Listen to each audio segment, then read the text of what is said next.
नमस्कार मंडळी, श्री स्वामी समर्थ. स्वागत आहे तुमचं माझ्या यूट्यूब चॅनलवरती. आजचा दिवस तुम्हा सर्वांना खूप छान सुखाचा समाधानाचा जाऊ देत हीच मी स्वामींच्या चरणी प्रार्थना करते आणि आजच्या या नवीन व्हिडिओला सुरुवात करते. पण त्या अगोदर तुम्ही माझ्या चॅनलवरती जर नवीन असाल तर चॅनलला पण लगेच सबस्क्राईब करा आणि कमेंटमध्ये श्री स्वामी समर्थ लिहायला अजिबात विसरू. उद्या 27 मे 2026 बुधवारचा अतिशय पवित्र आणि शुभ दिवस आहे, कारण या दिवशी आलेली आहे कमला एकादशी. सध्या अधिक मास सुरू आहे आणि या अधिक महिन्यामध्ये येणाऱ्या या विशेष एकादशीला खूप मोठं आणि धार्मिक महत्त्व दिलं जातं. प्रत्येक महिन्यात 2 एकादशी येतात, पण अधिक महिन्यात येणारी ही कमला एकादशी अतिशय दुर्मिळ मानली जाते, कारण ही एकादशी 3 वर्षातून फक्त एकदाच येते आणि म्हणूनच या दिवसाची महती खूप मोठी सांगितली जाते. असं म्हटलं जातं की जो भक्त मनापासून या दिवशी भगवान विष्णूंचं स्मरण करतो, पूजा करतो किंवा श्रद्धेने व्रत करतो, त्याच्यावर विष्णू भगवान आणि माता लक्ष्मीची विशेष कृपा राहते. घरातील आर्थिक अडचणी कमी होतात, मनाला शांती मिळते, कामामध्ये यश मिळायला सुरुवात होते आणि घरामध्ये सकारात्मक ऊर्जा वाढू लागते. म्हणूनच अनेक लोक या दिवसाची आतुरतेने वाट पाहत असतात. तर मंडळी, आजच्या या व्हिडिओमध्ये मी तुम्हाला एक अतिशय छोटासा पण अत्यंत प्रभावी असा उपाय सांगणार आहे, जो अनेक लोक श्रद्धेने करतात. खास गोष्ट म्हणजे हा उपाय करण्यासाठी तुम्हाला मोठा खर्च करण्याची गरज नाही, कठीण पूजा करण्याची गरज नाही आणि पूर्ण उपवास केला नाही तरी सुद्धा तुम्ही हा उपाय करू शकता. फक्त तुळशी मातीजवळ तुम्हाला एक छोटीशी वस्तू ठेवायची आहे आणि श्रद्धेने भगवान श्री हरी विष्णूंचं नाव घ्यायचं आहे. असं म्हणतात की त्यामुळे घरामध्ये सुख समृद्धी वाढू लागते, पैशांची अडचण कमी होऊ लागते आणि घरात सकारात्मक वातावरण निर्माण होतं. आता तुम्हाला प्रश्न पडला असेल की अशी कोणती वस्तू आहे जी तुळशीजवळ ठेवायची आहे आणि हा उपाय नेमका कोणत्या वेळेला करायचा आहे. तर याबद्दलची संपूर्ण माहिती मी आजच्या व्हिडिओमध्ये तुमच्यासोबत शेअर करणार आहे. त्यामुळे व्हिडिओ हा स्किप न करता शेवटपर्यंत नक्की पहा, जेणेकरून तुमच्यापर्यंत योग्य ती माहिती पोहोचेल. आणि तुम्ही माझ्या चॅनलवरती जर नवीन असाल तर चॅनलला पण लगेच सबस्क्राईब करा आणि बेल आयकॉनला सुद्धा प्रेस करा, म्हणजे मी जेव्हा कधीही नवीन व्हिडिओज अपलोड करेन त्याचं नोटिफिकेशन सर्वात आधी तुम्हाला मिळेल आणि तुमचा एकही व्हिडिओ हा मिस होणार नाही. तसेच कमेंट बॉक्समध्ये ओम नमो भगवते वासुदेवाय नमः हा मंत्र श्रद्धेने नक्की लिहा. अशी मान्यता आहे की भगवान विष्णूंचं नाव मनापासून घेतलं की घरावर त्यांची कृपा कायम राहते आणि जीवनातील अनेक संकट हलकी होऊ लागतात. तसेच या व्हिडिओला हाईप देखील द्या. तर मंडळी, आता लक्ष देऊन ऐका, कारण आज मी तुम्हाला जो उपाय सांगणार आहे तर तो तुम्हाला उद्या 27 मे रोजी कमला एकादशीच्या दिवशी करायचा आहे. आणि हा उपाय अतिशय सोपा असला तरी श्रद्धेने आणि विश्वासाने केला तर त्याचा सकारात्मक परिणाम मनाला जाणवू लागतो, असं अनेक लोक सांगतात. तर हा उपाय तुम्ही सकाळी किंवा संध्याकाळी दोन्ही वेळेमध्ये करू शकता, पण वेळेचं विशेष महत्त्व मानलं जात असल्यामुळे शक्य असेल तर सकाळी लवकर म्हणजे 9:30च्या आधी हा उपाय करा. आणि जर तुम्हाला सकाळी करणं शक्य नसेल तर संध्याकाळी 6:30 नंतर तुम्ही हा उपाय श्रद्धेने करा, कारण अशी मान्यता आहे की सकाळची आणि संध्याकाळची वेळ ही घरामध्ये सकारात्मक ऊर्जा वाढवण्याची वेळ असते आणि या वेळेला केलेली पूजा किंवा प्रार्थना मनाला जास्त शांती देते. कमला एकादशी ही सुख, समृद्धी आणि धनप्राप्तीसाठी अत्यंत शुभ मानली जाते आणि म्हणूनच या दिवशी भगवान विष्णूंसोबतच तुळशी मातेची पूजा करणं खूप महत्त्वाचं मानलं जातं. आपल्या हिंदू धर्मामध्ये तुळशीला अत्यंत पवित्र स्थान दिलं गेलं आहे आणि ज्या घरामध्ये रोज तुळशीची पूजा केली जाते त्या घरामध्ये शांतता, समाधान आणि चांगलं वातावरण कायम राहतं असं म्हटलं जातं. त्यामुळे या दिवशी तुळशीची पूजा मनापासून करणं हे खूप शुभ मानलं जातं. तर मंडळी, आजकाल अनेक लोक खूप मेहनत करतात, रात्रंदिवस कष्ट करतात, पण तरीही पैसा टिकत नाही.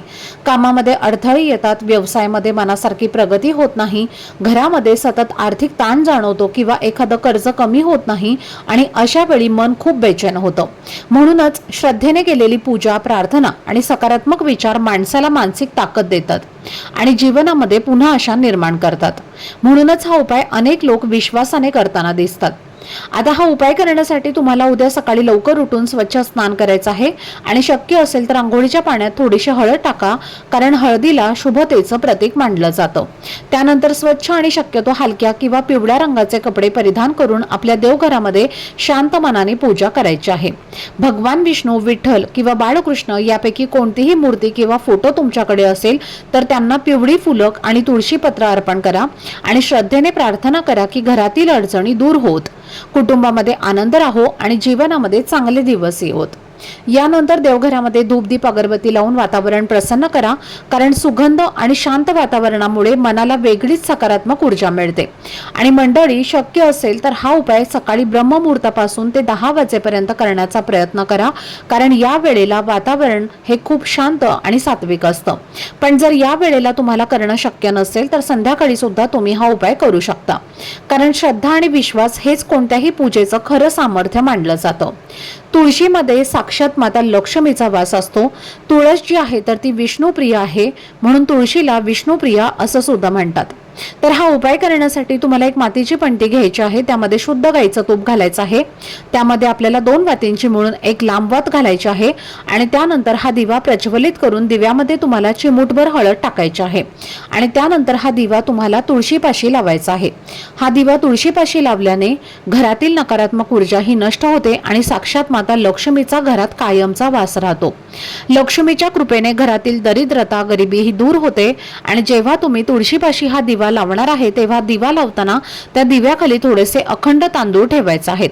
शास्त्रानुसार अक्षदा संपत्ती आणि समृद्धीचे प्रतीक मानले जातात आणि त्या उपायामुळे घरातील आर्थिक अडथळे दूर होऊन उत्पन्नाचे नवीन स्रोत हे निर्माण होतात, प्रगतीचे मार्ग हे खुले होतात। आणि म्हणून दिव्याखाली थोडेसे तांदूळ हे तुम्हाला ठेवायचे आहेत। त्यानंतर काय करायचं आहे, तुम्हाला एक धागा घ्यायचा आहे, पांढरा सुती धागा घ्यायचा आहे आणि त्याला थोडीशी हळद लावून तो लाल पिवळा करायचा आहे।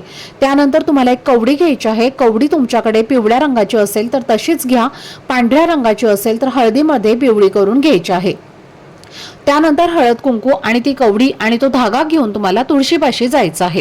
सर्वप्रथम तुम्हाला तुळशीला हळद कुंकू लावायचं आहे आणि त्यानंतर हा धागा तुळशीपाशी तुम्हाला फांदीला अडकवून द्यायचा आहे। आणि ही जी कवडी आहे तर ती आपल्या उजव्या हातामध्ये घेऊन ओम नमो भगवते वासुदेवाय नमः हा मंत्र 21 वेळेला म्हणायचा आहे।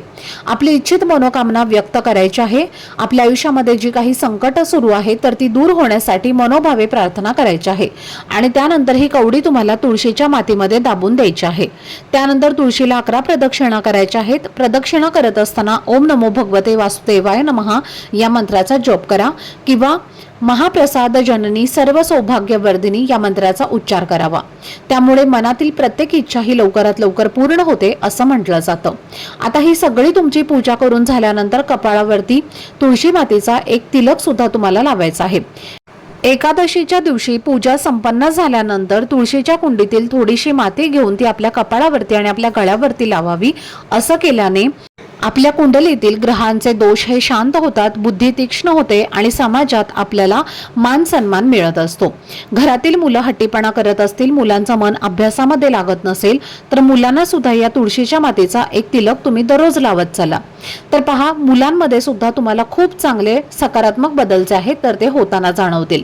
आणि जेव्हा आपण या एकादशीला तुळशीला पिवळ्या रंगाचा धागा अर्पण करतो तेव्हा भगवान विष्णू आणि माता लक्ष्मी ही आपल्यावरती प्रसन्न होते, कारण विष्णूंना पिवळा रंग हा अत्यंत प्रिय आहे। आणि जेव्हा आपण हा उपाय करतो तेव्हा हा उपाय केल्याने व्यापार नोकरीतील मंदी दूर होऊन धनलाभाचे प्रबळ योग निर्माण होतात आणि आपली अडकलेली सर्व कामं देखील पूर्ण होतात। आता या दिवशी तुळशीची पूजा करताना तुम्हाला काही नियम हे आवर्जून पाळायचे आहेत। एकादशीच्या दिवशी चुकूनही तुळशीला जल अर्पण केलं जात नाही। या दिवशी तुळस आपल्या हरीसाठी म्हणजेच विष्णूसाठी व्रत करत असते। तिच्या व्रतामध्ये कोणताही अडथळा येऊ नये म्हणून आपल्याला तुळशीला या दिवशी जल अर्पण करायचं नसतं, कारण ती निर्जला व्रत करत असते। एवढंच नाही तर या दिवशी तुळशीची पानं सुद्धा तोडू नयेत। जर या दिवशी आपण तुळशीला जल अर्पण केलं किंवा तुळशीची पानं तोडली तर आपल्या घरामध्ये दारिद्र्य येऊ शकतं, तिच्या व्रतामध्ये अडथळा येऊ शकतो। म्हणून या दोन चुका ज्या आहेत तर त्या आपल्याला अजिबात करायच्या नाहीत। जरी या दिवशी तुम्ही पूजेसाठी तुळशीपत्र तुम्हाला लागणार असतील तर ती आदल्या दिवशीच तुम्हाला तोडून ठेवायची आहेत, म्हणजेच आजच तोडून ठेवा, संध्याकाळ होण्याआधी तोडून ठेवायचे आहेत। आणि जर ते शक्य नाही झालं किंवा तुमच्या लक्षात नाही राहिलं तर तुळशीपाशी जी खाली गळून पडलेली पानं असतात तर ती सुद्धा तुम्ही घेऊ शकता। तर अशा पद्धतीने तुळशीला या ज्या काही वस्तू मी तुम्हाला सांगितलेल्या आहेत तर त्या अर्पण करायच्या आहेत। अत्यंत प्रभावी आणि सात्विक असा हा उपाय आहे। हा उपाय जर तुम्ही केला तर नक्कीच तुमच्या आयुष्यातील ज्या काही समस्या आहेत, जी काही संकट आहेत आणि जी काही दुःख आहेत तर ती दूर होतील आणि तुमच्या इच्छा, सर्व इच्छा, मनोकामना या देखील पूर्ण होतील। त्याचबरोबर या दिवशी गोसेवेला देखील खूप मोठं धार्मिक महत्त्व आहे। खरं चैत्र अधिक महिन्यामध्ये प्रत्येक दिवशी गोसेवा करावी, गायीची पूजा करावी असं आपल्या धर्मशास्त्रामध्ये सांगितलेलं आहे. पण प्रत्येक दिवशी आपल्याला ते करणं शक्य होत नाही, म्हणून अधिक महिन्यातील कमला एकादशीच्या दिवशी गाईला गुळ खाऊ घालावा. अगदी थोडासा एक गुळाचा खडा जो आहे तर तो घ्यायचा आहे छोटासा आणि तो गाईला खाऊ घालायचा आहे. छान गाईला हळद कुंकू लावायचा आहे, गाईच्या पायावरती पाणी टाकायचं आहे आणि गाईची पूजा करून आपल्या उजव्या हाताचा स्पर्श करून आपली इच्छित मनोकामना व्यक्त करायची आहे. या दिवशी आपण गाईची पूजा केली तर आपल्याला 33 कोटी देवी देवतांचा आशीर्वाद हा प्राप्त होतो आणि या गोसेवेने आपल्या घरातील 7 पिढ्यांचा प्रखर पितृदोष हा देखील दूर होतो.